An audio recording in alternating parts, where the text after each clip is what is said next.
Hey y'all, I know y'all like, why do you keep coming back on camera? Because y'all, I got a lot to say today. Okay, so I wanted to tell you guys all the products that I used for today. So the body wash that I used, mm, this is my favorite. This is the Olay Hyaluronic Serum Complex Body Wash, y'all. Ladies and fellas, if y'all don't have this body wash, what are you waiting for? This is too freaking good. It makes my bathroom smell good, and then my room smells good. I'm like, what the heck? So yes, guys, this is the body wash that I used for today. And then the lotion that I used was my favorite, the Olay. And y'all, by the way, I'm not naked. I have on a two-piece bathing suit that I got from Target. Okay, I haven't changed clothes yet.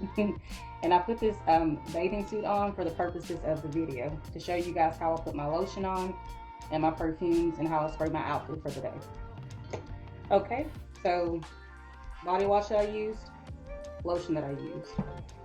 My first perfume that I used was the Pink Sugar that I've been gatekeeping for years because it smells delicious on me, and I'm a little selfish. I like to be the only girl that smells delicious in the room, but not anymore. I'm here to share with you guys. So this is my first perfume. The second perfume that I put on, man, this is like so delicious and so fruity. This is Versace. Dang, what's the rest of the freaking name? I forgot the rest of it. Versace. And I threw the box away. Dylan Purple. Yes, sorry, y'all, had a brain fart. That happens a lot. This is Versace Dylan Purple. But yes, guys, this combo together, delicious. I mean, what more can I say? This and this, amazing. So ladies, yes, you all saw me showing you all how I apply my lotion and perfume, because I get asked a lot, like, how do you put your perfume on? Like, where do you spray it? How do you spray it? You know, how many products do you use? So y'all, I've been waiting to do this video for years. Believe it or not, I'm not a copycat. I actually don't like women that copycat just because it's a little scary and it's giving single white female. If I have any white subscribers, don't take that personal. I didn't make the movie. Hollywood did, okay? So y'all need to write them and get upset with them. I'm just a messenger. It's giving obsessed when you try to copy another woman.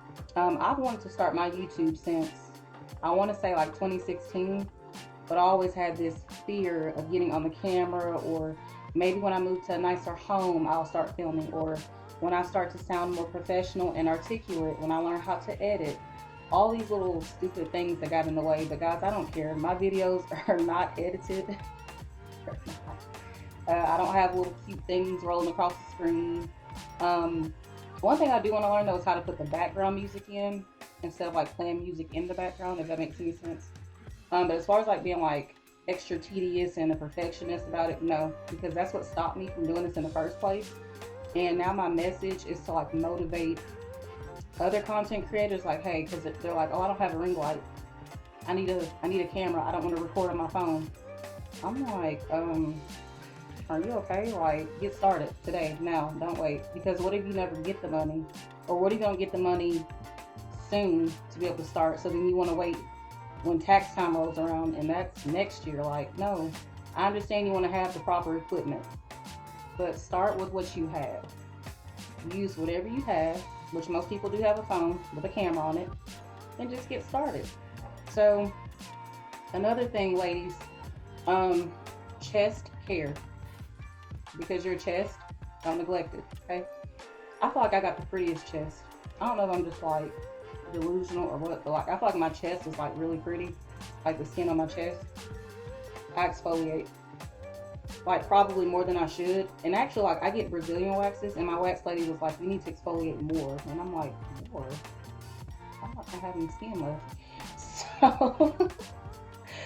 So yes guys, this is a African sponge cloth, y'all. This is very abrasive, so even for my skin, I feel like I got like thick alligator skin. This can literally exfoliate your skin off. How do I know? Because I've done it.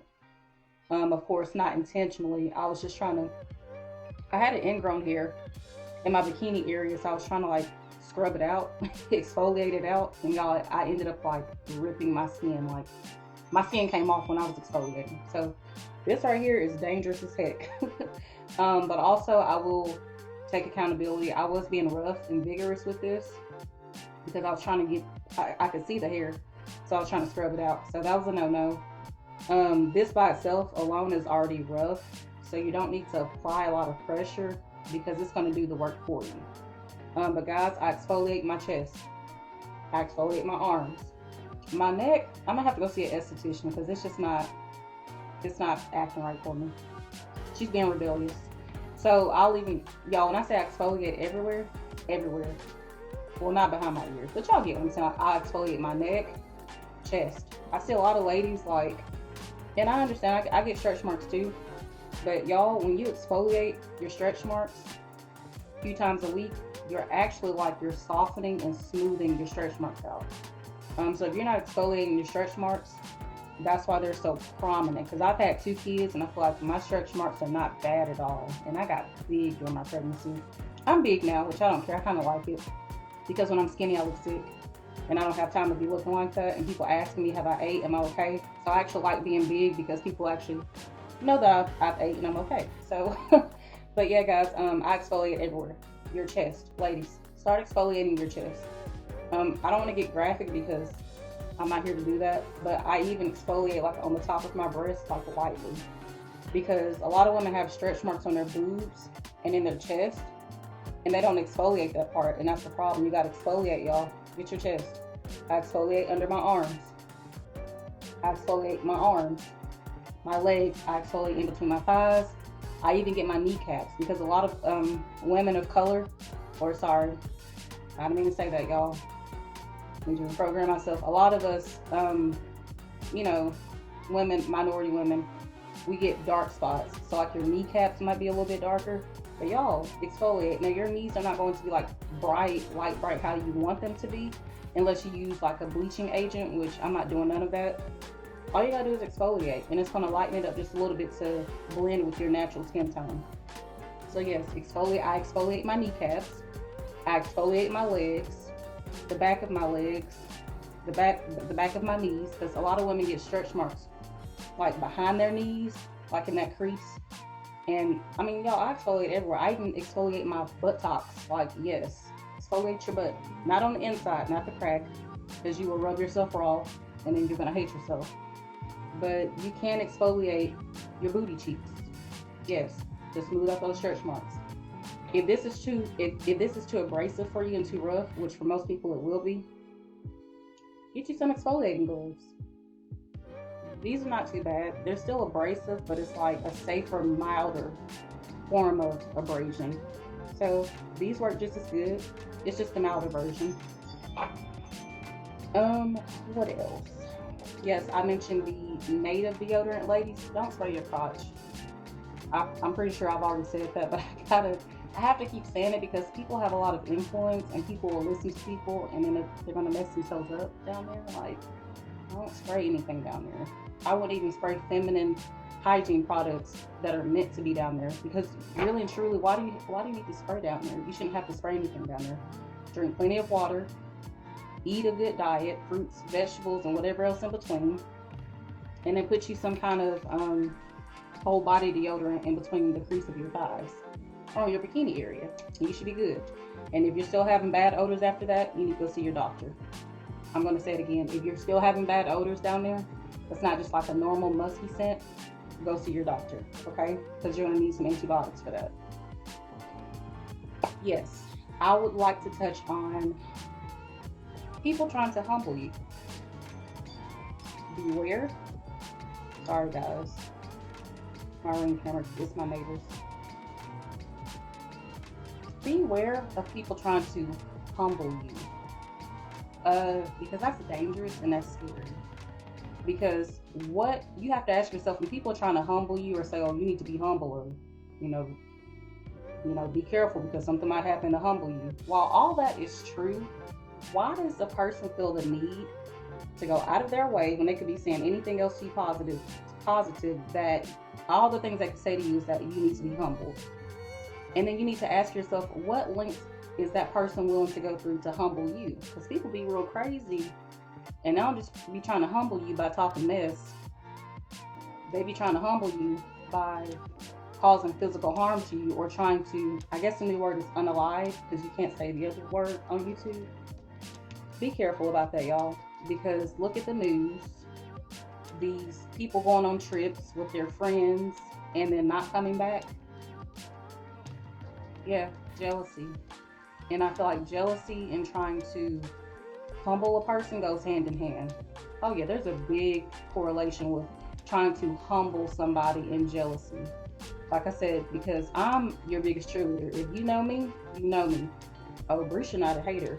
She gon', hey, she got your back. She gon', oh, you doing this and that? Hell yeah, that's what's up. Like, I'm never like, well, calm down, pipe it down, because you might lose a leg because you're getting too excited about, like, no, you should always hype people up. Like, especially if you call them your friend, or if y'all are family, like, hype that person up. Now, somebody's just being completely delusional, saying that they're Superwoman or Superman, they can save the world, and we know that's just a mental illness. Okay, try to bring that person back down to reality nicely. But if a person is really doing their thing, like they're making moves, or they're trying to go back to school, or they just started a business and it's taking off, like, y'all support that, clap for that person, congratulate them. And they're like, yeah man, my business took off, I was able to put a down payment on a nice house. Like, congratulate that person. Don't, he need to calm down because he done got big-headed. Let that person be big-headed. So what? And for the people out there that are trying to tear people down, that have high self-esteem, like, oh, you're really not a 10, you're really not a 20. The person saying that 10 times out of 10, they're not a 10 and they're not a 20. So look at the person talking smack. Yeah, we gonna tune y'all out, because y'all need to go love yourself, go work on yourself, go lose the weight that you need to lose, or whatever, go get your money up, but stop trying to hate on other people. It's not cute, it's tacky, it's tasteless, and you're not going to get nowhere in life. You're not going to be successful if you're hating on other people. So just stop it. So yeah, y'all, be careful about people trying to humble y'all, because humble me for what? And what lengths will you go to humble me? No, I want everybody to, as they say, I don't even talk like this, but pop your shit. That's cool, whatever. Do your thing. Shine. Don't let nobody dim your light. Hell no. And also, guys, if y'all have anxiety, start telling your anxiety, fuck you, anxiety. You don't rule me. I'm running shit. I love y'all. Y'all have a good one.